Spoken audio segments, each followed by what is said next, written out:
consider it a folks' time. I'm going to start. Welcome. Hope you're having a great noontime. My name's Steve Werblow. I'm here representing the Conservation Technology Information Center, CTIC, and it's a pleasure to have you in today's webinar. It's part of a series of webinars that we do with the Farmers for Soil Health program. We're busy working towards the Farmers for Soil Health goal of seeing cover crops on 30 million acres across the United States. CTIC is deeply involved in trying to promote the Farmers for Soil Health program, particularly in Minnesota, Wisconsin, and South Dakota. And in a moment, you'll meet our soil health specialists for those states. In the meantime, I'll just give you a little bit of a background. CTIC, we're here to champion, promote, and provide information on conservation practices, whether it's cover crops, reduced tillage, other kinds of sustainable practices that help improve soil, water, and profitability on the farm. This is a big part of what we're doing. And today we're very fortunate to have with us some great speakers. We've got Joe Ailts from Wisconsin, AJ Krusemark from Minnesota, and Dan Smith from the University of Wisconsin at Madison.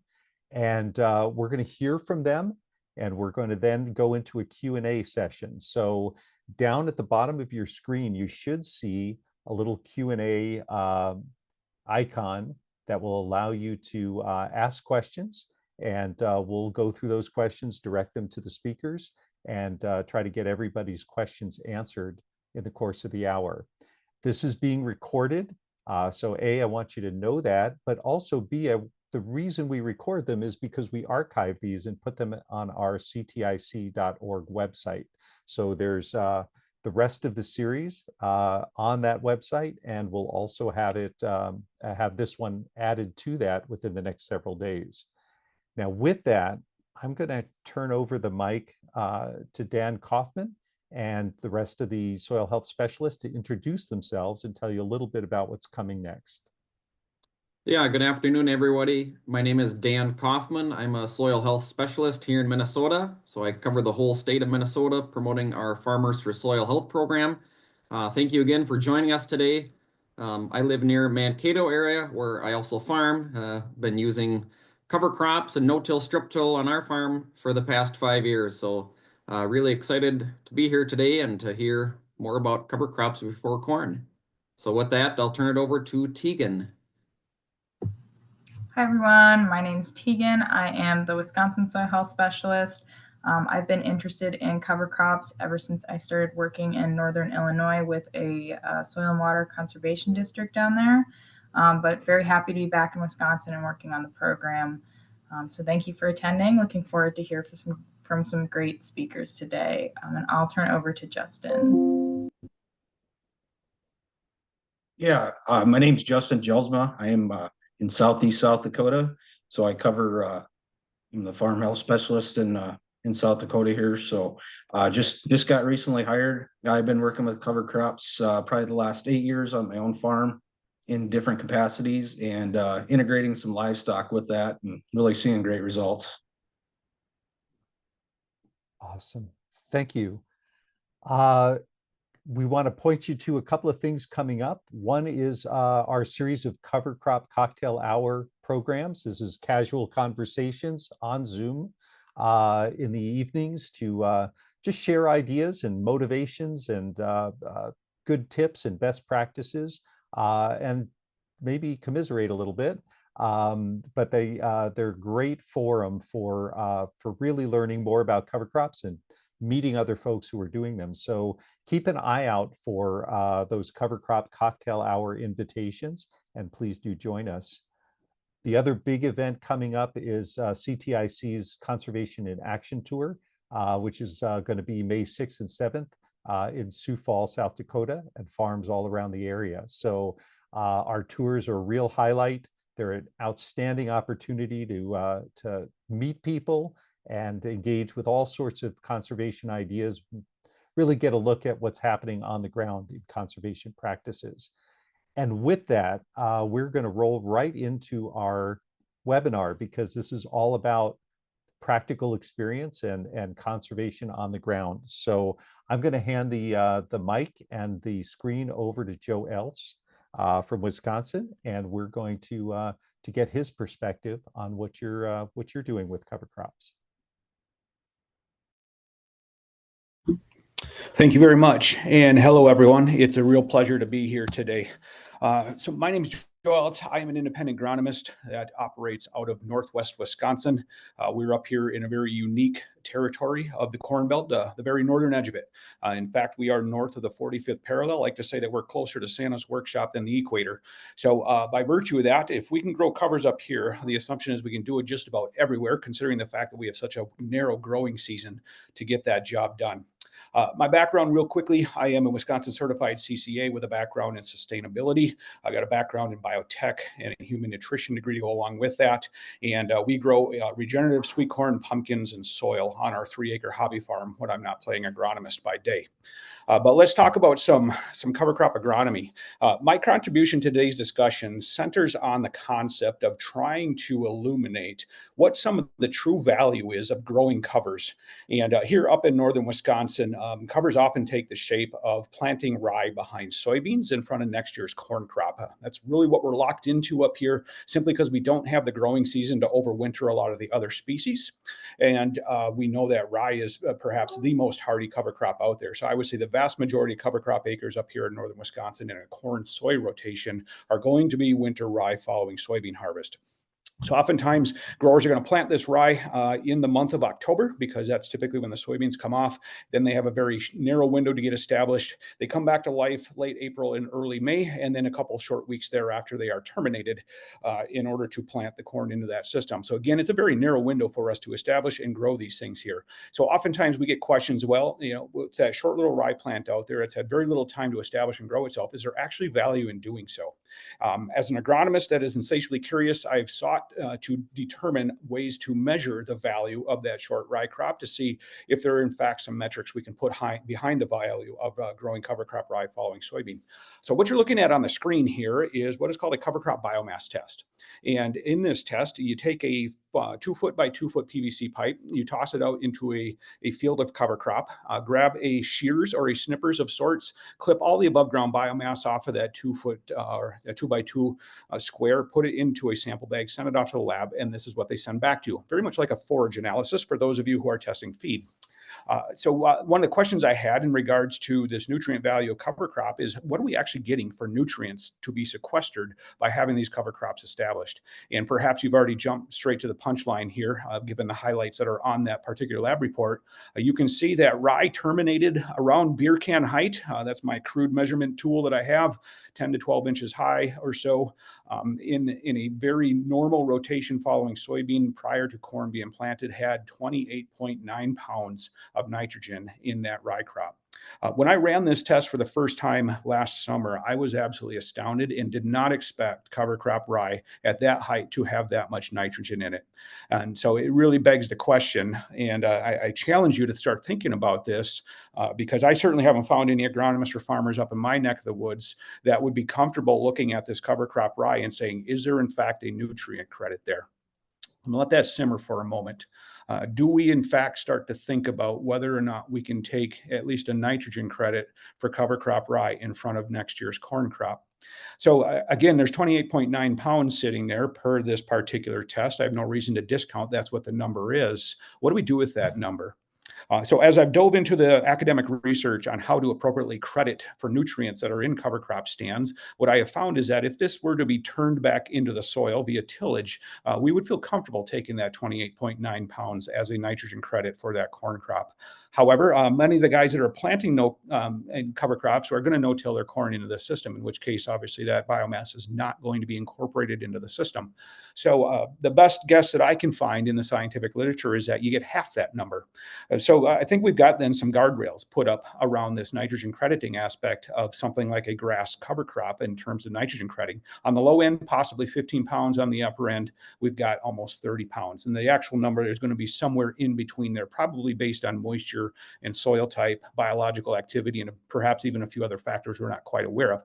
However, again, I just want to toss this out there for consideration. For those of you who are growing covers, and those of you who probably have longer windows to get them established and create more biomass, want to put on your radar that there is likely more nutrients sitting than there perhaps we've ever taken credit for. And this is in a pure grass stand. A couple more facts from this particular example I want to point out to you is that our confidence in taking this nitrogen as a credit rather than as a penalty stems from the fact that the carbon to nitrogen ratio is favorable enough for this to melt back into the system. The lab will tell us that anything less than 20-to-1 carbon to nitrogen ratio, you can see the number highlighted at the bottom of the screen there, suggests that it does not take initial nitrogen to turn that rye into nutrients by the microorganisms in the system. Therefore, again, there's confidence here that we can take this nitrogen as a credit rather than as a penalty, due to the fact that the C to N ratio was quite favorable at 10.3. In order to ground truth this, I stepped back out into this field 30 days after having taken this biomass sample, and the cover crop was terminated, the corn was up. Walking this field, I could not see any signature that a rye crop had ever been there.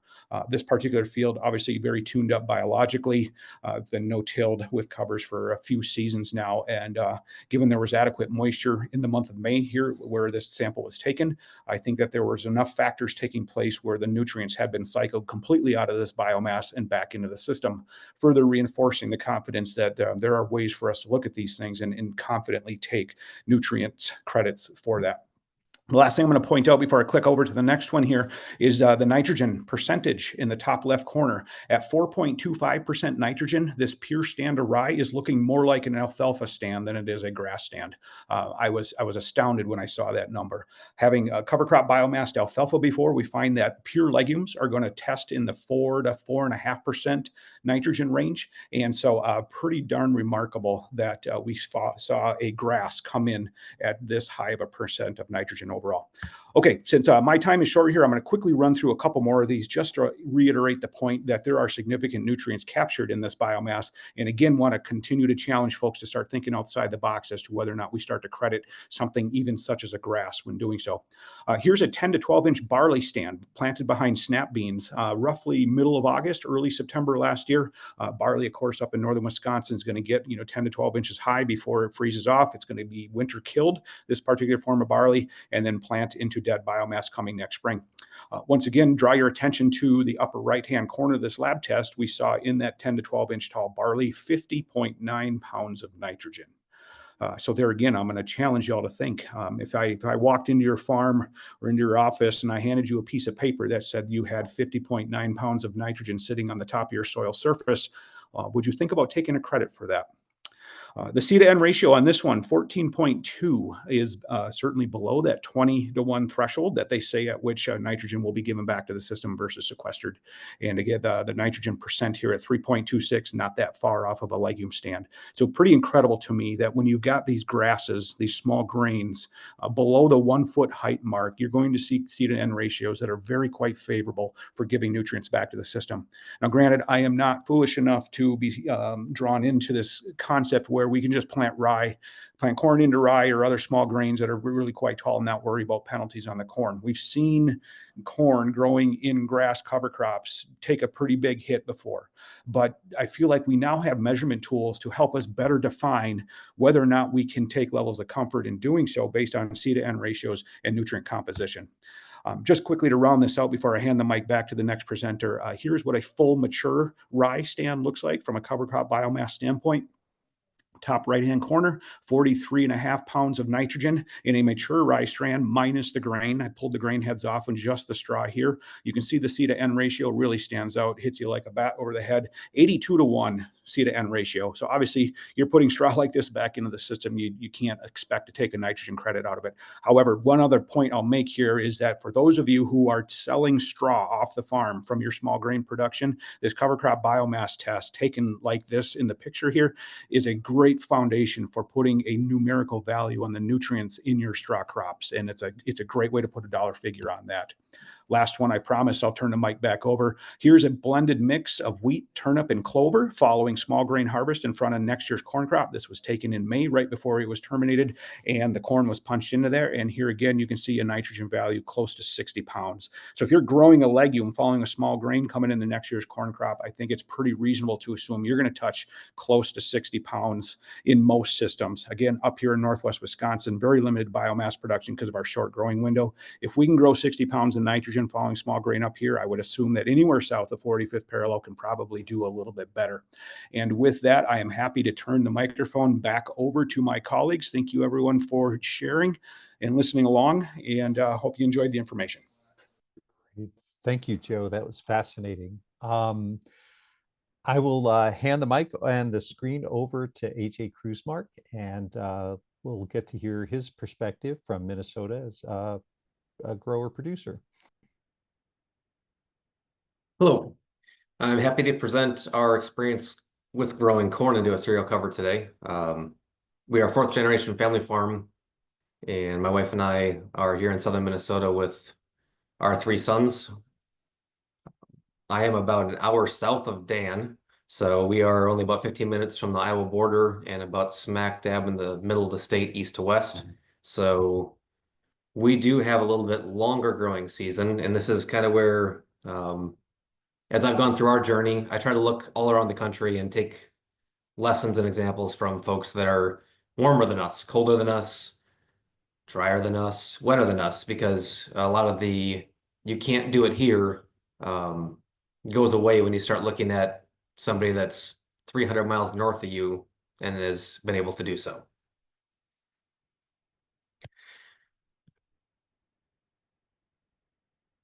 Sorry, get my slide to go here. All right. So, picture I took a couple springs ago, different methods of preparing to plant corn. Across the way would be the traditional chisel plow after in the soybean stubble. That would be field cultivated, and I'm not sure this wasn't field cultivated before I took the picture, to be completely honest. And then our fields in the foreground with a green cereal. In any given year, we have used rye, triticale, wheat, a mix thereof, but we are 100% cover on all our acres and largely winter cereals, simply because by the time we get in, it is that October time frame, and while our season is a little bit longer, we still don't get a lot of growth in the fall most years. So to maximize our effort and our dollar, we are planting something that will overwinter, and as soon as the snow's off in the spring, we have this beautiful green field to look at, and you wake up in the morning, just feel a little bit better about life, and you look out and it's green instead of brown or looking at snert.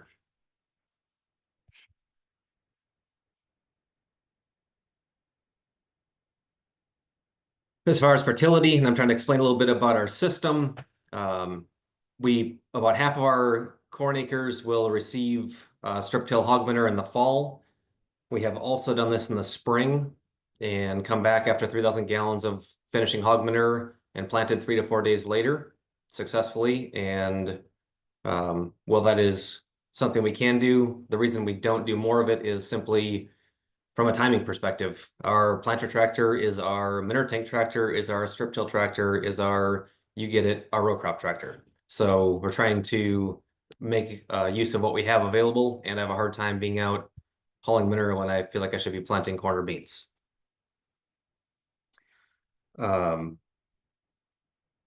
These strips with that little bit of growth, that was probably 2-inch or 3-inch tall rye when we came in and did that application, whether it's the manure or using the soil warrior to put commercial fertilizer on.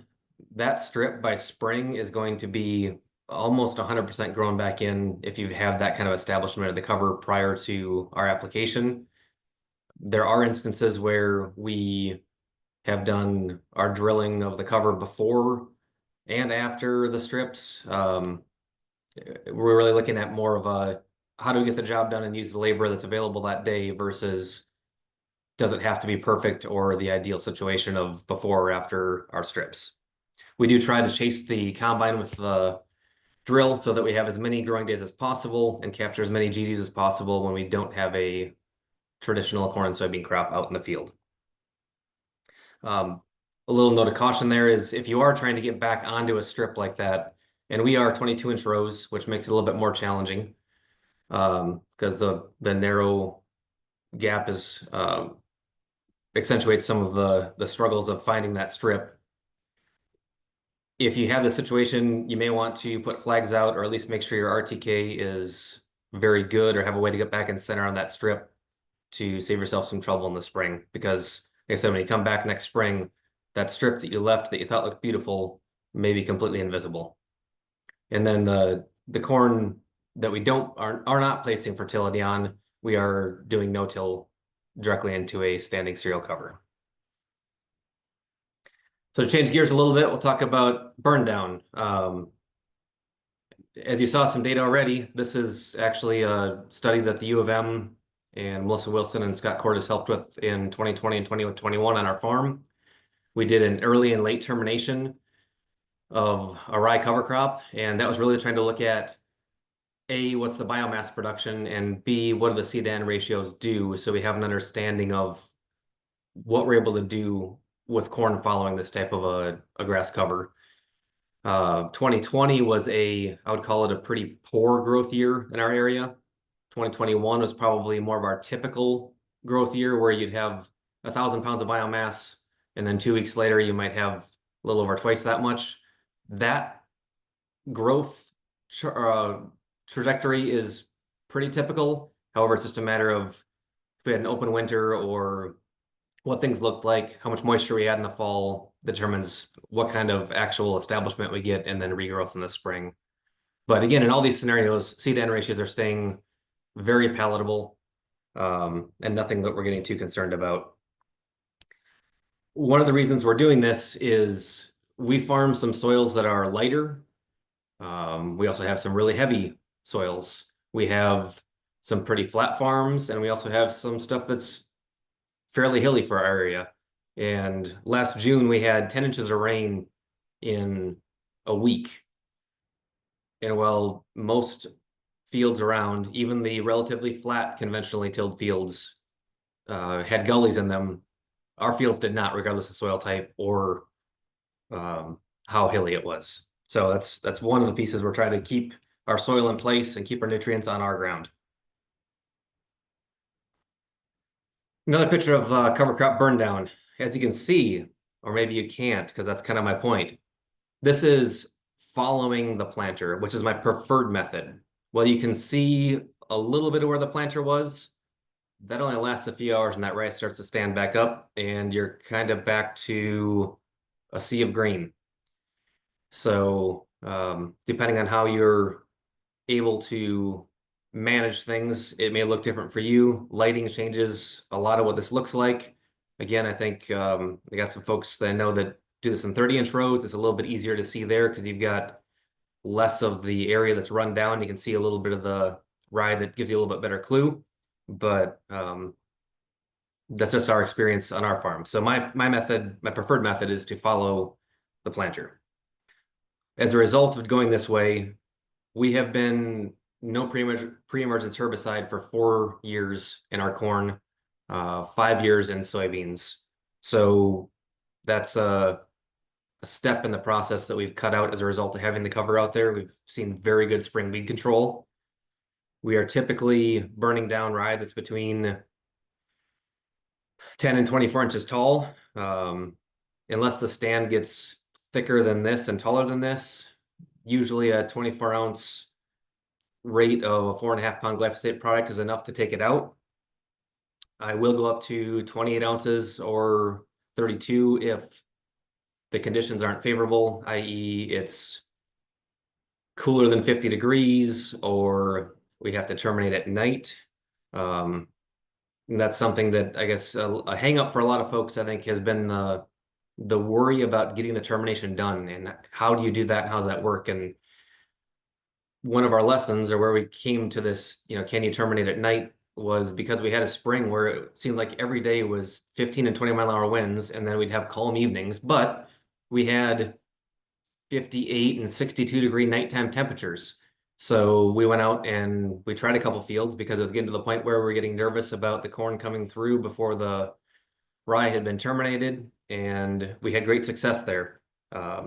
In those situations, we will often throw in a little crop oil or NIS, again, if things are not real favorable, or if you get into a situation where maybe the cover is taller and you're trying to get it to melt a little bit better. We have seen some success with having that oil in there to help burn the leaf and get it to fall down a little bit faster. The kill isn't any faster, but your vegetative burn is sped up a little bit, and you're able to help that cover melt a little bit faster.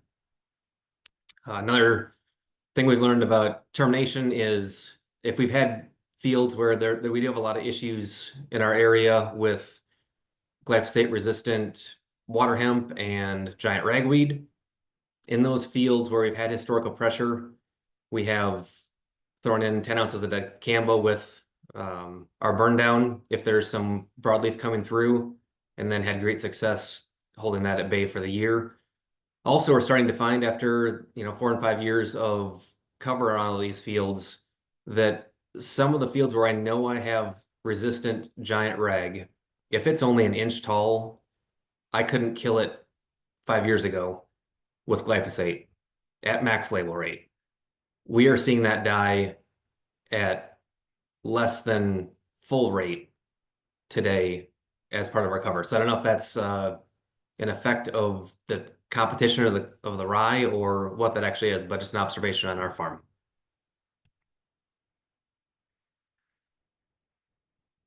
This would not be our typical rye height for planting corn. However, I use this example because it's kind of the extreme of where we've been. We do plant everything green. Again, like I mentioned, I like the following the planter for visibility and knowing I can stay off the row.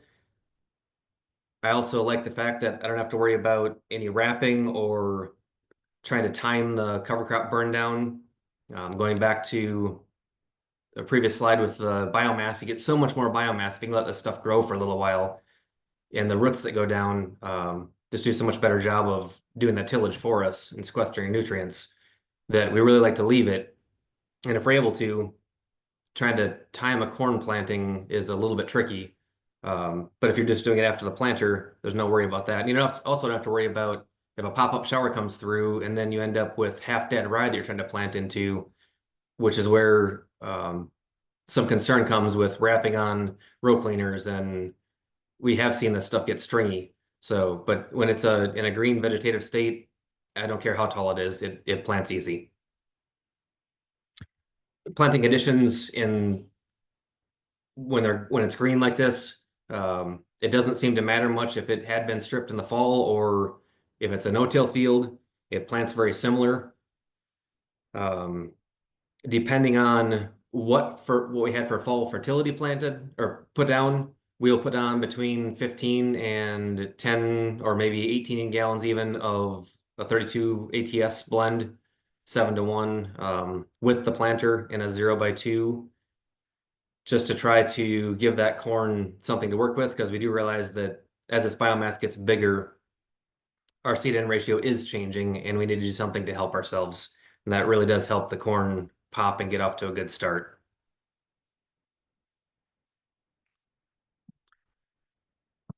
So it's a picture of some corn coming up through a rye cover. As I said before, the rye really does melt away fast when it's below 18 inches. The seed-in ratios are still very favorable, and that residue actually doesn't stay around as long as I'd like it to sometimes. But knowing that, we manage what we can with the timing that we have available. So some of the things that we've found in helping get a good, consistent stand of corn into a grass like this is we run our row cleaners fairly aggressive. There's a couple of reasons there. One is we're trying to minimize hairpinning and get good seed to soil contact. But also you do end up with a little bit of a strip till effect where you have a little bit of a black strip or a darker strip to capture some that daytime sun. And more so even than that is the pushing the biomass away from that corn plant so that it's not shaded and it can get a good shot at the sun to get started. That's really helped us get away from having areas where the corn just kind of be spindly and almost twisted up and caught in the cover. Hydraulic downforce is what we run today. That wasn't always where we were. We had a lift and lower airbags for several years. Hydraulic downforce is nicer. You get more uniform emergence, especially the row to row, because if we're shifting from last year's strips and moving over 11 inches, then we're probably going to be running in a sprayer track somewhere, and those rows may not have maximum yield potential, but we at least get that seed in the ground and we get a plant out of it that's able to do something as opposed to having a dud for a row. Some final thoughts, lessons learned. We've definitely worked to change when our nitrogen is put on, unless it's the little bit of nitrogen from MAP or a hot winter application in the fall. We don't put anything on in the fall. It's all planting and beyond. We've done side dress with a coulter before. We've gone to all wide drop at this point. So that's where we try and front load a little bit more with the planter, and then that buys us a little bit of time to come back and let that cover melt down and lay flat before we try and come through and wide drop when the corn is a little bit bigger. You definitely need to adjust your mindset of what that crop is supposed to look like. I don't know if it's a combination of green on brown versus green on black. There is maybe some pigment difference in the corn, but it's not going to be quite as growthy or vegetative as it would be in a conventional tillage pass. But at the end of the year, it's there, and sometimes you just have to wait a little bit and let it do its thing in a different way than what we've been used to seeing. Also, be prepared to manage acres differently. As I mentioned, sometimes you can't terminate exactly when you wanted to, but that doesn't mean that you can't get the job done and can't be successful. One other thing we learned is if you get into rye that's especially getting to like the 18 to 24 inch range and bigger, and we plant into it, I do try to be right there with a sprayer, because we had an issue a couple years ago where we caught a rain and I couldn't get out in the field. And since we had fed it in our 0x2 application, there were some streaks in the field that we didn't get a complete kill on because that rye was really growing hard and strong when we were able to get back. We also have cattle on our farm. So in a given year, we will graze, chop, bale, you name a cover if we get some really good growth, to help manage that way also. And I will stick around so we can have questions later, but my contact information is here if anybody has anything after the webinar also. That's great. Thank you, AJ. And I see questions starting to pop up in the Q&A as well, which is great. So if you do have questions, please type them in. And again, we've got the contact information for the speakers as well. With that, I'm going to hand the mic to Dan Smith from University of Wisconsin-Madison, and get your perspective on the agronomics we're talking about. Great. Thank you, Steve. So yes, I'm Dan Smith, Program Manager for the Nutrient Pest Management Program at the University of Wisconsin-Madison Division of Extension. We're going to talk about today optimizing corn yields after cover crops. And we've done quite a bit of work on this in a systems-based study at the Lancaster and Arlington farms in the southern portion of Wisconsin. And we've been doing this for the last 6 or so years, looking at planting corn and soybeans every single year in separate fields, rotating between the two every other year, of course, and a true Midwestern corn state crop rotation, and looking at this in pretty good detail for a number of metrics, primarily weed control, but we're also really interested in soil health as well now. So our treatments of this study, we'll keep very high level overview and touch on a few points here, but essentially we're comparing tillage to no-till to early terminated rye, which is 2 weeks before planting, or the old crop insurance standard, essentially a plant and then terminate the rye the same day, and then a late termination, which both would be a true plant green, but our late termination is 2 weeks after planting. And then, of course, we're a big forage state in Wisconsin, so we have a forage component as well. We're comparing these with pre-emergent herbicides as well, so we repeat the same treatments for no pre-emergent versus pre-emergent herbicides, as weed scientists were very interested in how well we can control our weeds with the cover crop alone. We're also really focused on optimizing planting date for both our crops and our cover crop, which is cereal rye. So we're planting an early maturing rye variety now, or rustic, and we're also refining our nitrogen management, doing a split application, putting on 40 units with the planter, putting on the rest at side dress timing. And that's going to continue to evolve as we learn more across the upper Midwest about the ideal nutrient management strategies for cover crops. A few agronomic considerations before we jump into our corn yield data. Planter maintenance and modifications is critical. I'm not recommending everyone go out and buy a new planter though. It's all about the size of the farm and how you're adopting this practice on your farm. We have a 1984 white planter for our research studies. The only thing we did to it was we've done some maintenance to this machine. The farm staff is outstanding at maintaining the equipment and operating the equipment. And then we've also added a spike closing wheel with the standard stock rubber wheel closing wheel. Nothing fancy. We didn't change down pressure. We haven't seen that we needed to. We have very good stands with this planter. Now, if we're pushing planting outside of the ideal planting windows into poor soil conditions, that's when some of those modifications may pay for you at home. Soil fertility, I mentioned that, but I think the side dress nitrogen component's important. As we've talked a lot about today, that carbon to nitrogen ratio of the rye really ties up a lot of nitrogen potentially at those later termination timings. And then finally, we're selecting really early maturing crop hybrids and varieties for our corn and soybeans, as well as our rye, to get our crops out, say early October, plant our rye, and have a pretty good stand of biomass in the middle of May, say knee high or so. So what's our data say? Well, this is hopefully not too complex of a chart for everybody's computer at home, but essentially we've got two colors represented here. We have our no pre-emergent herbicide represented in brown, and we have our purple representing a pre-emergent herbicide. Both of these are essentially the same chart. They're different years. Lancaster corn 2022, Lancaster corn 2023. Our abbreviations on the vertical axis are conventional till, CT, no till, NT, early termination, ET, at plant termination is AP, R is our rilage harvest, and then LT is our late termination timing.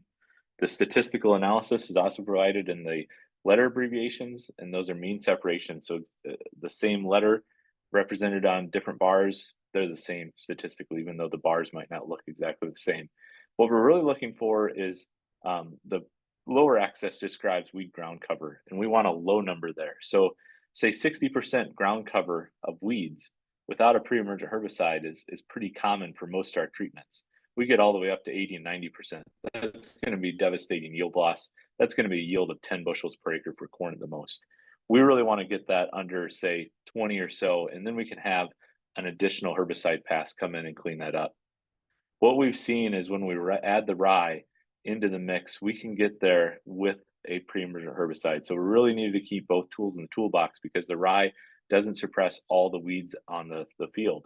It's especially poor at suppressing large seeded broadleafs and grasses. We've had really good suppression of water hemp, which is great news for us because that's a troublesome weed. But again, it's helping a lot.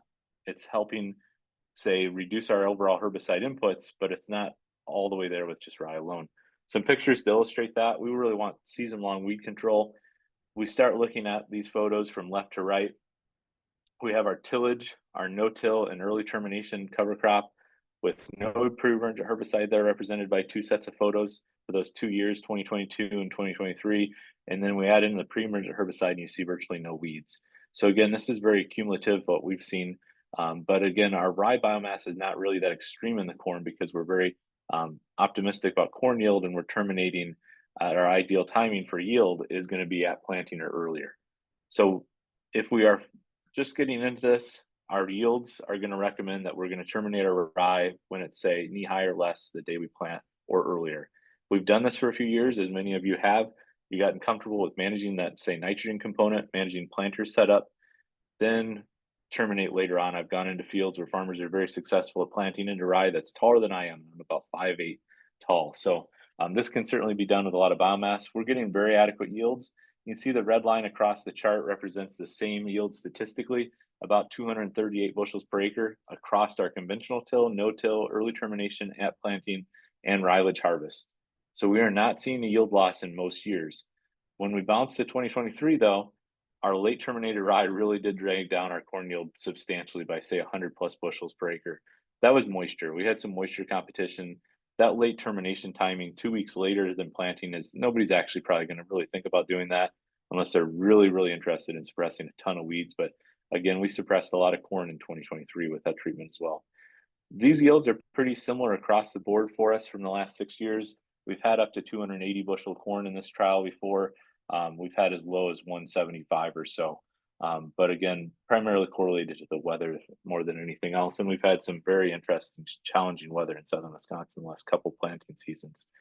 So again, corn yield, we're not seeing huge differences, not seeing huge negatives, but I wanted to speak about crop moisture here just very briefly.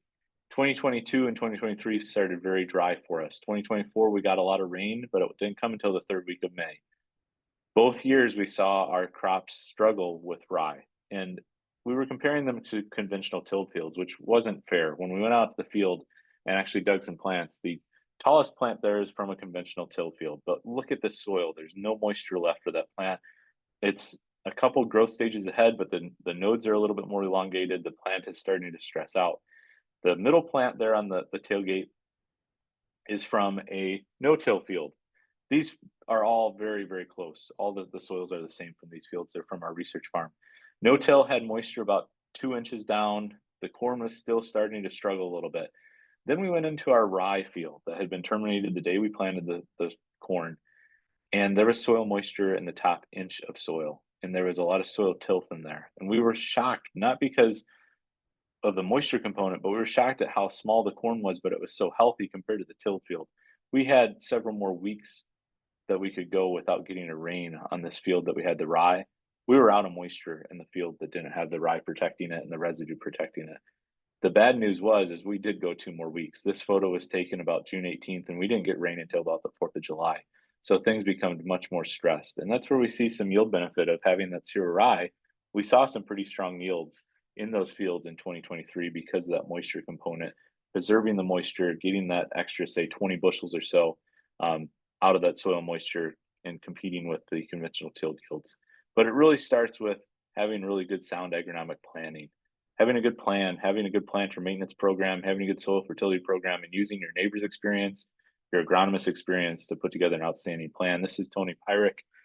He's farms in Dodge County, very successful farmer and a great mentor to many in Wisconsin on cover cropping and conservation practices. But look at the soil that I'm holding there from that corn plant. This was taken about a week earlier than those pictures on the tailgate. That was his corn, not even an hour away from our corn in our research studies. Tony's an expert cover cropper, and the crops really show it. So rely on the advice of your neighbors and friends that are being very successful with this. And you should be able to grow some outstanding corn after cover crops. I'll end by saying soybeans and cover crops get along wonderfully. We haven't seen any negatives to growing the two together. So I would start with soybeans, do corn your second year. With questions, feel free to reach out. Thank you, Dan. So we've had a chance to hear some in the field perspectives, and we've got some questions coming on. I'll read the questions for folks who don't have this up on their screen, and kind of point specific questions to the individual speakers.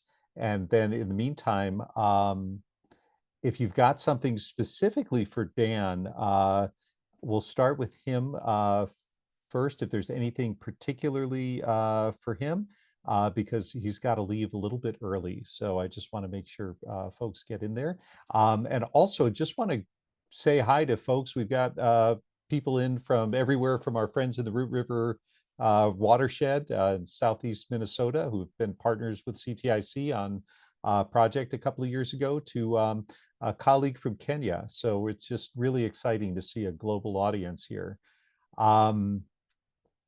All right, with that, I'm going to start with this one from Kevin. It says, wouldn't the nitrogen applied to previous crop and or bean yield influence the pounds of nitrogen in the cover crop available from the subsequent crop.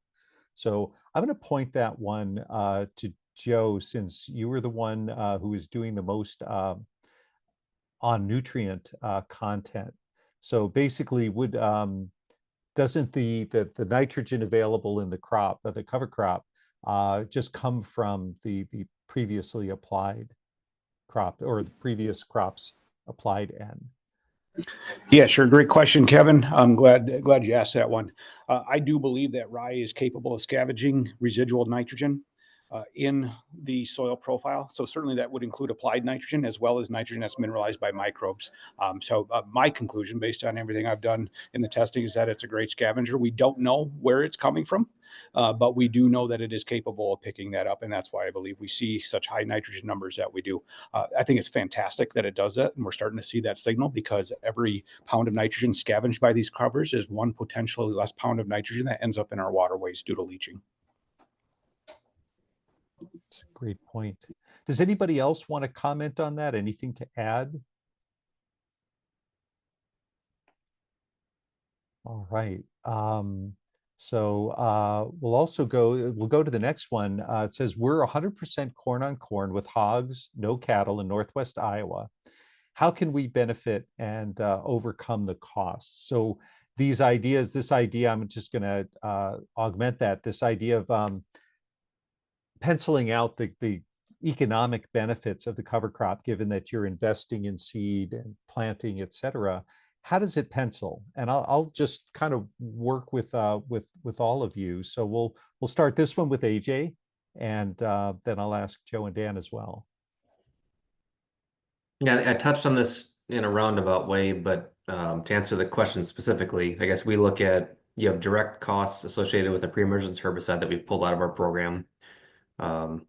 That's roughly equal with my cost that it had. So the rye seed versus the herbicide costs are pretty much offsetting there. Additionally, there's a little bit of additional benefit with the reductions in our rates going into the season. We've been able to skinny up a bit, and our post passes are also pretty cheap, especially on the corn. I think we were $14 an acre or something last year. So that's a big piece of it. And then you look at the time you're not spending in the field. Yes, we are planting the cover, but we're doing that with a 40-foot drill and a 210 horse tractor versus a 22-foot ripper and a 500 horse tractor. So between fuel and time there, we feel like we are pretty well even. So then all the other benefits of the cover crop, the tilt of the field, the water holding capacity, are simply over and above. Great. Dan, have you all done the math on the cover crops and yields? Yeah, so we've done a day's analysis as well, and I did not mean to contradict AJ with my phrasing of how we use pre-emergent in our program. I think both are wonderful and working out really well. We've seen about 10 days longer with the rye, so we can wait 10 days longer for our next weed control tool with rye, and that's comparing tillage and no-till to that rye component. So when we're planting green, we buy ourselves 10 extra days of weed control. For this particular question with the manure, I think that we also buy ourselves some application window time. That rye is going to possibly hold us up a little bit better to apply that manure. We can also think about that rye holding on to nutrients longer, releasing that throughout the season, getting a little bit better soil health and nutrient cycling. I also really liked AJ's point about the opportunity cost of the equipment. So not having to have that $500,000 tractor and that $80,000 tillage tool in the toolbox frees up a lot of capital to do something else with, such as buy a better cover crop planter that maybe we also plant soybeans with. The particular question was 100% corn, so maybe we look at buying our own sprayer with the savings, continuing to optimize or paying down debts and such. So I think there's a lot of opportunities for it. I would look at the what you've done in the last 10 years as far as planting dates. Has the weather been challenging? Because I think the easiest, lowest hanging fruit with adding winter rye into your corn rotation is helping buffer from those weather extremes. That's a great point. And you make another great point in terms of the herbicide, for instance, the difference between your program and AJ's. This idea that there's no one size fits all, that the sharing of ideas, getting inspiration from programs like this, from the folks around you, from other people you meet that are doing cover crops, can spark ideas that work on your specific operation. Joe, I'm going to ask you, have you in your practice with consulting penciled out any of the costs or any of the opportunities that you would want to share with this question? Yeah, it's an incredible challenge to put a dollar figure on some of the benefits that covers bring. How do we measure the value of putting more carbon into the system? How do we measure the value on the improved soil health and the microbial diversity that you get by bringing in these covers? I wish we had tools that are disposable that allowed us to put a number on these things, because I surmise that if we did, you would find that these become no-brainer type solutions to these types of problems. So maybe we'll get there someday. Maybe we'll have better ways to measure carbon input from a cover into the system. Maybe we'll have better ways to measure how microbes enhance when there is a living root in the system for the entirety of the season. But the last comment I'll make in regards to the agronomic advantage of using covers in 100% corn on corn rotation is the diversification that it can bring. We know that corn on corn systems slowly over time reach a plateau where you can only maximize yield due to the fact that you are monocropping one species. If you're able to sneak a cover in when the corn is not growing, you've now found a way to boost corn yields just by virtue of having a different species in the soil that does all these things that we simply cannot measure yet, like, again, pumping carbon, building microbial populations beneath the soil surface, and probably a whole host of other things that we aren't even aware of. So when we look at it from a pure monetary perspective, I realize it's sometimes hard to swallow the costs that are involved with planting covers, but I will say with absolute confidence that the benefits we reap on the backside, agronomically and economically, I do feel outweigh any costs that we are looking at. That's a great point. Thank you. All right, AJ, we've got a couple specifically for you, and they both deal with planting green. So we're going to point these to you. One is and again, this is another economics related one. Have you done any trials to determine if you're more profitable planting green than after termination? Specifically planting green versus terminating earlier in the year, no, I've not done economics there. We've looked at covers versus no covers. In that U of M study, there were areas in there that were no cover hog manure blocks also, but I don't believe we analyzed profit on that study. So Okay. for me, it's more of it's a management timing and flexibility. If you want to terminate beforehand, sure, you can, but on our farm, we just found that it's easier to wait. That makes sense. Joe, in your practice, have you done any math or got any gut feels about planting green versus more conventional timing? I work with producers who use both practices. It's a matter of comfort zone. If you're comfortable planting green and the timing works out, it's just fine. If you prefer to terminate beforehand and do that, I think both systems can work very well. Again, on the economics, it's hard to put numbers on those because it's difficult to find producers who are willing to split fields and manage them that separately that way. Not to mention that you also have additional variables that you can't account for that will influence the outcomes of these systems. So to do a true apples to apples comparison is really difficult to set up the scenario. To do those types of things, I would punt to Dan to see if the university could do something like that. But on an on-farm trial, those things are really difficult to set up. The one caution, of course, that I think warrants repeating here is that if you do plant green and a weather event prevents you from getting out into the field, just be prepared to manage accordingly. More often than not, I think, as AJ had mentioned, you're going to need probably a little additional nitrogen out there with more biomass to help compensate for what the rye will sequester. That's a great point. All right, looks like our last question, unless anything comes in over the transom, we've got one again, AJ, and I think you started to allude to this when you talked about your fertilizer program in the spring. Are you still applying starter fertilizer in your fields where you plant green into rye? We are not using an in-furrow starter. We do put nitrogen on in a 0x2 dribble band 100% of the time. When probably 7 years ago, we did a big trial on starter fertilizers, and having hog manure history is probably a big piece of it, and our soils are overall pretty good around here. We weren't seeing any benefit from placing starter at planting. Now that we're 5 years into this system, I should probably go back and recheck, because maybe that would help give us a little pop to start with also, and it would have economic return, but it didn't in the past. So we went away from that practice. We have the capability, but we don't use it. That makes sense. And the dribbled band is what's the timing of that? With the planter. With the planter. With the Okay, planter, yep. 2 inches to the side and on top of the surface. perfect. Great. Well, these questions have been exceptional, and so have the presentations. I just really appreciate your bringing your perspective, and the candor that you guys have brought has really been terrific. What I'm going to do is we're going to start my little slideshow again. And can you see that on the screen?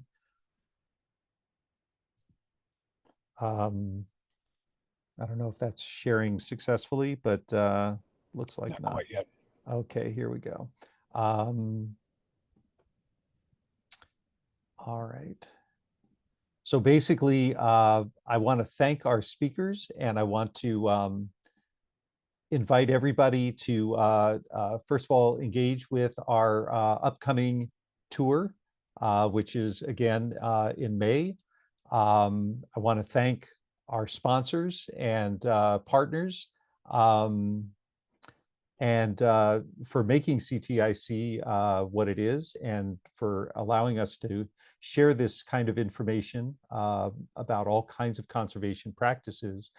And then I'd like to encourage anyone who's interested in learning more about Farmers for Soil Health, about cover crops, about CTIC, to come visit us at ctic.org.